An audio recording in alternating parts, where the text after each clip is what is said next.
მანქანია ამ მაგიდასთან არ ვზარვარ და unboxing-ი არ გადამიღია და რაღაცნაირად მინდოდა რომ ეს unboxing-ი არ ყოფილიყო ჩვეულებრივი და გყოლოდა რაღაცნაირად განსხვავებული, სპეციალური, გრანდიოზული სტუმარი. და მე მგონი ეს ყველაფერი გამომივიდა, მაგრამ ველოდები თქვენს აზრს.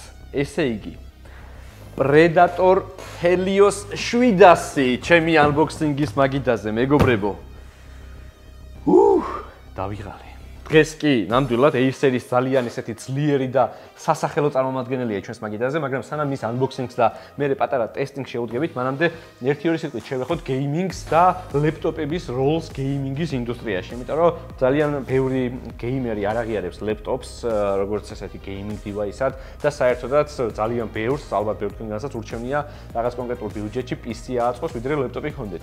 მაგრამ რაღაცა კონკრეტულ რაოდენობას ურჩევნია ლეპტოპი ჰქონდეს, რომლის გადაადგილებაც შესაძლებელი იქნება მიუხედავად მათი წონისა და ზომისა და მოკლედ ეს ყველაფერი ძალიან ინდივიდუალურია, თუმცა დღეს ჩვენი სტუმარი არის Helios 700, რომელიც ჩემი აზრით gaming ლეპტოპების ინდუსტრიაში ერთ-ერთი პირველი გადატრიალება და ერთ-ერთი პირველი ძლიერი ცხოველი და ძლიერი პრედატორია ნამდვილად. ეხლა კი მოდი დავიწყოთ unboxing-ი და ნახოთ თითოეული დეტალი, როგორც ვიზუალურად, ასევე მისი შესაძლებლობების ფარგლებში. ძალიან დიდი და მძიმეა პირველ რიგში უნდა ვთქვა. ეს უშუალოდ ლეპტოპი, დოკუმენტაცია და კიდევ რაღაცა ძალიან მძიმეა. აქ ალბათ დამტენი გვაქვს. ყუთი ჩავდოთ, იმიტომ რომ მართლა ძალიან დიდია ყველაფერი. სანამ დამტენს და დოკუმენტაციას შევეხებით, ერთი სიტყვით შეხედეთ. ანუ ეს არის მეორე შეფუთვა სრულიად. მოდი ახლა პირველ რიგში ვნახოთ, ამოვიღოთ ლეპტოპი და შემდეგ გავაგრძელოთ სხვა დანარჩენი, იმიტომ რომ ძალიან მეჩქარება. და მოდი ახლა თვითონ უშუალოდ ნახოთ device-ი, იმიტომ რომ ძალიან გამიგრძელდა ლაპარაკი. სად ხართ ამ სიცხოველის სანახავად? უკვე გამოჩნდა მისი, აი როგორც Lamborghini-ის უკანა ნაწილი არის, ძალიან მაგარი, აი ესეთი არ არის, ახლა თქვით. მაშასე და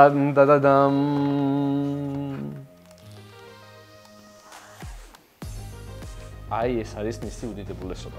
მეორე პატარა ყუთში მოთავსებულია ალბათ დამტენი, ნამდვილად, კაბელი. დამტენი, რომელიც არის რეალურად არ ვიცი UPS-ის ზომის, ძალიან დიდი დამტენი, საკმაოდ ძლიერი. 11 არც ნაკლები 330 ვატი, მეგობრებო. გადავდებ ამასაც გვერდით და ასევე აქ არის ერთი პატარა შეფუთვაც.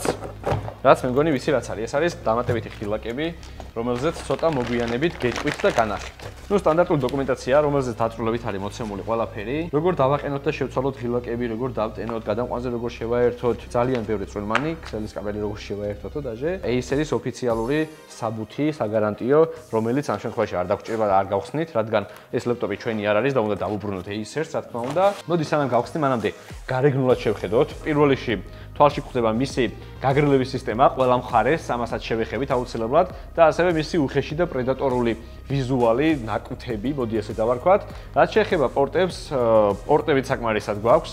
USB პორტი, რა თქმა უნდა, Type-C პორტი, HDMI პორტი, დისპლეი, დამტენი და აქეთაც 2.3.0 და სხვადასხვა ინტერნეტის RJ45 პორტი, ყურსასმენი, ბატარეის ინდიკატორი, მიკროფონი და ასე შემდეგ. წონა უნდა მეთქვა თქვენთვის პირველ რიგში. წონა არის 4 და 800, მეგობრებო, ანუ 5 კილო მიჭირავს ახლა ცალხელში და უკვე ოფლინდის. ეხლა კი მოდი ჩავთოთ, ვნახოთ მისი ტექნიკური მონაცემები, თუმცა მხოლოდ ტექნიკური მონაცემები არ უზრუნველყოფს, რა თქმა უნდა, კარგ და მაგარ გეიმინგ გამოცდილებას, აქ კიდე ბევრი სხვა ასპექტი არის, ამიტომ სხვადასხვა ასპექტებში მიმოვიხილოთ, გავტესტოთ და ასევე, არ ვიცი, მოვიაზროთ და ვნახოთ, რამდენად კონკურენტულია ის პერსონალურ კომპიუტერთან მიმართებაში. მიუხედავად იმისა, რომ ეს კონკრეტული ლეპტოპი Predator 2019 წლის მოდელია, ეს აღჭურვილი არის, მოკლედ, მე-9 თაობის პროცესორით, 9980 i9, 32 გიგაბაიტი RAM-ი, ვიდეო კარტა RTX 2080, 8 გიგაბაიტი DDR6 ვიდეო კარტით არის აღჭურვილი და 1 ტერაბაიტი SSD, 1 ტერაბაიტი HDD, მოკლედ, ყველაფერი გვაქვს იმისთვის, რომ კარგად ვითამაშოთ. მაგრამ კარგად თამაშს სჭირდება ასევე კარგი მონიტორი, ანუ კარგი სკრინი.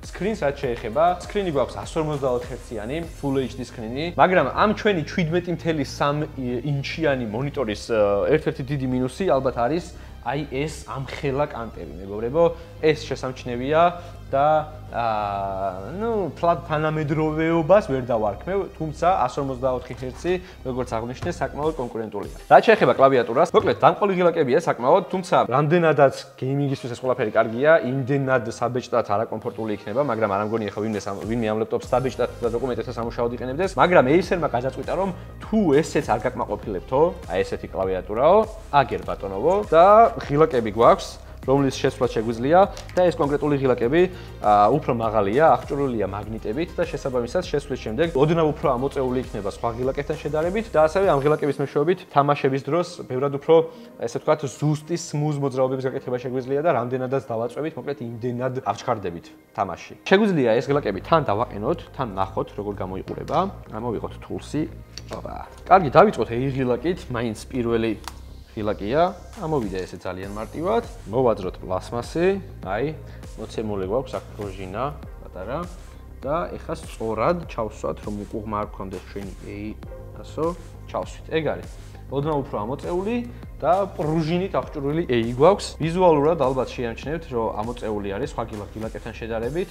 და სხვა მხრივ ეხლა მე უნდა მენდოთ სიტყვაზე რომ დანარჩენ ღილაკებთან შედარებით ეს ბევრად უფრო ესეთი არის, უფრო მყარია და ნუ იგრძნობა რომ მოკლედ რაღაცნაირად პრუჟინაზე ზის და ბევრად უფრო მექანიკურია, შეიძლება ესე ვთქვათ. კლავიატურა ძალიან კარგია, სკრინით, მაგრამ ეხლა რასაც ვიტყვი, ეს ის კომპონენტია, სადაც ლეპტოპები ყველაზე მეტად იჩაგრებიან პისტისთან მიმართებაში. ეს არის გაგრილება. ეს ის სიტყვა, რომელიც გეიმინგ ლეპტოპების მფლობელებს არ სიამოვნებთ, თუმცა ჰელიოს 700 ამაში გამონაკლისია და აქ საქმე საერთოდ სხვაგვარად არის, რადგან ის აღჭურვილია 2 ცალი მეოთხე თაობის აერობლეიდ 3D ტექნოლოგიის კულერით და მოკლედ ბევრი რო არ გავაგრძელო, ერთი წამი მოусვინეთ.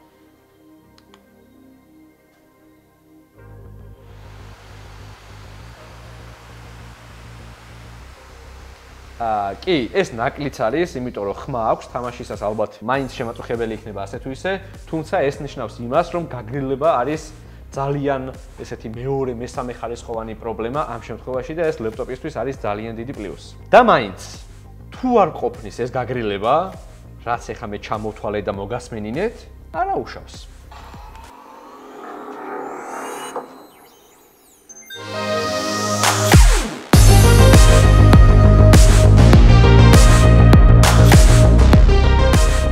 როგორღაც მოახერხეთ ამ ლეპტოპის გახურება და გაგრილება უფრო დაგჭირდათ. ამ შემთხვევაში ეს ოფშენი ძალიან კარგი გამოსავალია. კლავიატურა ჩამოდის დაბლა, როგორც უკვე ნახეთ და შესაბამისად ლეპტოპს ეძლევა მეტად სუნთქვის საშუალება. და ასე შეიძლება ითქვას, რომ პერსონალურ კომპიუტერებს საკმაოდ დიდ კონკურენციას უწევს. თუმცა ერთი მინუსი არის ის, რომ ამ მდგომარეობაში და ამ ხმით ალბათ თამაში ყურსასმენების გარეშე წარმოუდგენელი იქნება. ერთი-ორი სიტყვით რო შევეხოთ აქაურობას, იმიტომ რომ აი ძალიან მაგარი არის და რაღაცა სხვა არის, რასაც ლეპტოპისგან რეალურად არ ელოდები. Gorilla Glass 5-ით არის დაფარული წინა შუშა და შუშიდან ჩანს რეალურად სპილენძის გაგრილების გაყვანილობები. დანარჩენსაც შეეხება ორი კულერი ჩანს, კლავიატურა, პადი იქცევა გეიმინგ პადად და რეალურად არ გჭირდება დამატებითი აქსესუარი იმისთვის, რომ კარგად მოკალათ და არ ვიცი, ხელები ძალიან კომფორტულად განათავსო. ასევე ამ კლავიატურის გახსნის შემდეგ ინსტინქტურად და ავტომატურად ლეპტოპისგან ოდნავ შორს აღმოჩნდები და ბევრად კარგია ჩემი აზრით ეს, იმიტომ რაღაცა გიბალანსებს მონიტორთან ჩართულობას და არ ვიცი, ამ შემთხვევაში ის გადაგჩენია, რომ უბრალოდ დალონჩო თამაში, მაგალითად Far Cry 5 ან Red Dead Redemption-ი და დაცხო თამაში. უნდა გითხრათ, რომ ეს კონკრეტული ლეპტოპი, რომელიც მოგაწოდეს, არის რუსულ ენაზე, სამწუხაროდ ვერ შევცვალეთ მენიუ, ამიტომ რაღაცების ნახვა მოგვიწევს და გვიწევს რუსულად. რაც შეეხება Predator Sense, ეს არის პროგრამა, რომელიც მონიტორინგისთვის და კონტროლისთვის გამოიყენება სხვადასხვა მოდულების და ზოგადად ლეპტოპის და ნებისმიერ Predator-ს გააჩნია ეს პროგრამა და ძალიან მაგარი პროგრამაა, მოკლედ ვთქვით, ეხლა მიხვდებით რატო. რა თქმა უნდა, ძალიან დიდი ფუნქციონალი აქვს, თუმცა რამდენიმე მათგანს გაჩვენებთ. რაც შეეხება მთავარ გვერდს, შეგვიძლია ვნახოთ ტემპერატურები, CPU-ი, GPU-ი, სისტემის ზოგადად. ასევე Predator Sense-დან შესაძლებელია კლავიატურის ფერების შეცვლა და ამ კონკრეტულ მოდელზე შესაძლებელია ნებისმიერ ღილაკს შეუცვალოთ ფერი, განსხვავებით სხვა ლეპტოპებისგან. მაგალითად, შეგვიძლია აიღილაკი, შევცვალოთ და გავხადოთ წითელი. და ასევე რა თქმა უნდა შეგვიძლია შევქნათ რაღაცა პროფილი, ფერების ცვალებადობის, დინამიკის, ან timeline-ის და ასე შემდეგ, ყველაფერს მოკლედ შეგვიძლია ყველაფერი დავაკონფიგოთ და ასევე აქედანვე არის შესაძლებელი შუაში მოცემული სკრინის კი არა და ეკრანის განათების შეცვლა, მაგალითად წითელი შეგვიძლია გავხადოთ, ან მწვანე, ან რაც გაგვიხარდება, მე ამ შემთხვევაში წითელს დავტოვებ. ასევე შესაძლებელია live-ში ვტესტოთ და ვაკონტროლოთ თუ კულერი რა ბრუნით მუშაობს, მაგალითად თუ გვინდა რომ იგივე ტურბო ჩავთოთ, ღილაკითაც შეგვიძლია ყველაფერი გავაკეთოთ და live-ში დავინახავთ რამდენი RPM-ით მუშაობს კულერი და ასევე Predator Sense-ის ერთ-ერთი ყველაზე დიდი პლუსი არის ის, რომ შეგვიძლია ნებისმიერ თამაშზე ინდივიდუალურად მოვარგოთ პროფაილი. ანუ მაგალითად შეგვიძლია კონკრეტულ თამაში ჩავაგდოთ, მასზე მოვარგოთ პროფაილი, ანუ კომპიუტერის იმ სიჩქარეებზე, იმ ფანზე და იმ დატვირთვაზე მუშაობას მოვარგოთ, შემდეგ დავასეივოთ და შემდეგ ნებისმიერ მაგალითად Red Dead-ის ჩართვაზე ჩაირთვება კონკრეტულად ეს პროფილი და იმუშავებს ლეპტოპი ისე რომ არ გაგიჭედოთ, თან გაგრძელებული იყოს, თან იყოს იდეალური პერფორმანსი. რაც შეეხება მის მობილურობას, წონაზე უკვე გითხარით. მიუხედავად იმისა, რომ ლეპტოპია, უნდა ვთქვათ, რამდენად შეესაბამება ლეპტოპის სტანდარტებს. ანუ მაგალითად, რამდენად შესაძლებელია ყოველდღიურ რეჟიმში ზურგჩანთით ტარება. ვინმე მარიცის ამის პასუხი?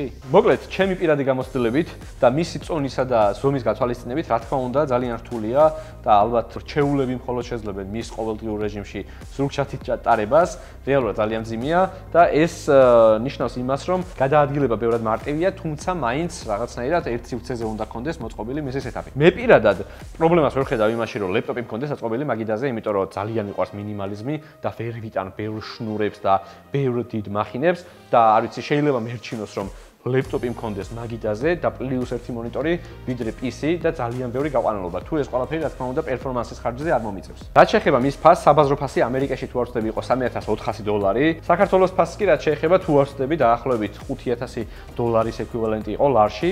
საბოლოო ჯამში რო შევაჯამოთ, რა თამაშიც კი გავტესტე, არც ერთზე პრობლემა არ შექმნია. რა თქმა უნდა იყო ხმის და გათბობის მომენტები, თუმცა გაჭედვა და რაღაცა მსგავსი საერთოდ არ მქონია, რაც მე ვითამაშე, რამდენიმე ღამე მომიწია გათენება. თუმცა ამ ლეპტოპისთვის ეს ფასი რამდენად კონკურენტუნარიანია, რამდენად მისაღებია, ეს უკვე ინდივიდუალურია და რა თქმა უნდა თქვენი გადასაწყვეტია. ძალიან მაინტერესებს დაწერეთ კომენტარებში რას ფიქრობთ ამ ლეპტოპთან დაკავშირებით. ასე რომ მეგობრებო, არ დაგავიწყდეთ, გამოიწეროთ ჩემი არხი, გამოიწეროთ GD Tech-ის არხი, დამიწეროთ კომენტარებში რა თემაზე ლეპტოპების მიმართულებით, თუნდაც კონკრეტულად ამ ლეპტოპზე და ასე შემდეგ, რაზე ისურვებთ ვიდეოს გადაღებას და მე აუცილებლად GD Tech-ზე ამ ყველაფერს აუცილებლად მიუბრუნდები. დროებით შემდეგ ვიდეომდე.